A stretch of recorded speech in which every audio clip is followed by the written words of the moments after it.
तंत्रोक्तम रात्रि सूक्तम का पाठ कवचम, अर्गला, कीलकम और वेदोक्तम रात्रि सूक्तम के बाद किया जाता है। तंत्रोक्तम रात्रि सूक्तम के बाद देव्यर्थवशीर्षम स्तोत्रम का पाठ किया जाता है। ये सभी स्तोत्रम महत्वपूर्ण स्तोत्रम हैं जो चंडी पाठ शुरू होने से पहले पढ़े जाते हैं।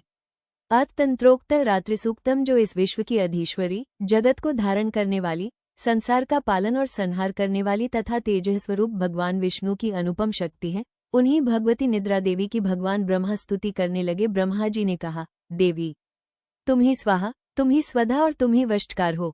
स्वर भी तुम्हारे ही स्वरूप हैं। तुम ही जीवनदायिनी सुधा हो। नित्य अक्षर प्रणव में अकार, उकार, मकार इन 3 मात्राओं के रूप में तुम ही स्थित हो। इन मात्राओं के अतिरिक्त जो बिंदु रूपा नित्य अर्धमात्रा है, जिसका विशेष रूप से उच्चारण नहीं किया जा सकता, वो भी तुम ही हो। देवी तुम ही संध्या, सावित्री तथा परम जननी हो। देवी तुम ही इस विश्व ब्रह्मांड को धारण करती हो। तुमसे ही इस जगत की सृष्टि होती है, तुम ही से इसका पालन होता है और सदा तुम ही कल्प के अंत में सबको अपना ग्रास बना लेती हो। जगन्मयी देवी इस जगत की उत्पत्ति के समय तुम सृष्टि रूपा हो, पालनकाल में स्थिति रूपा हो तथा कल्पांत के समय संहार रूप धारण करने वाली हो। तुम ही महाविद्या, महामाया, महामेधा, महास्मृति, महामोह रूपा, महादेवी और महासुरी हो। तुम ही तीनों गुणों को उत्पन्न करने वाली सबकी प्रकृति हो।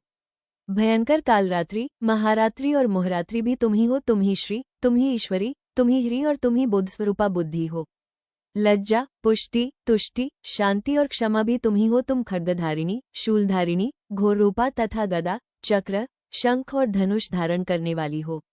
बाण, भुशुंडी और परिग ये भी तुम्हारे अस्त्र है। सर्वस्वरूपे देवी कहीं भी सत असत रूप जो कुछ वस्तुएं हैं और उन सब की जो शक्ति है, वो तुम ही हो।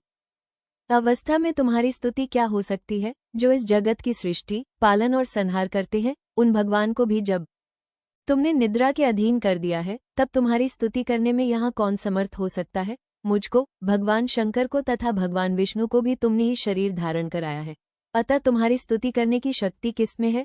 देवी तुम तो अपने इन उदार प्रभावों से ही प्रशंसित हो। ये जो दोनों दुर्धर्ष असुर मधु और कैटब हैं, इनको मोह में डाल दो। जगदीश्वर भगवान विष्णु को शीघ्र ही जगा दो।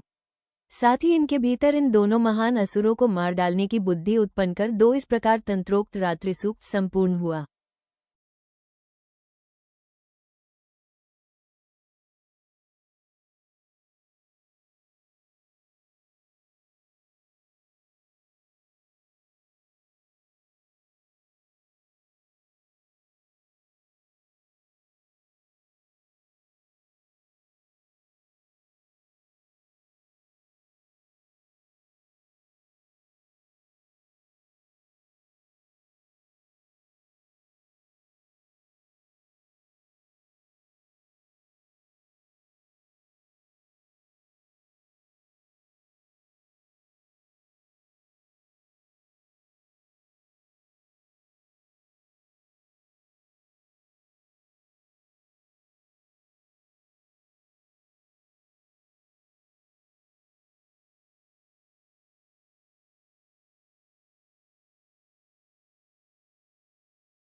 ओम इस कीलक मंत्र के शिव ऋषि हैं। अनुष्टुप छंद है। श्री महासरस्वती देवता हैं। श्री जगदम्बा की प्रसन्नता के लिए सप्तश्लोकी पाठ में इसका विनियोग किया जाता है।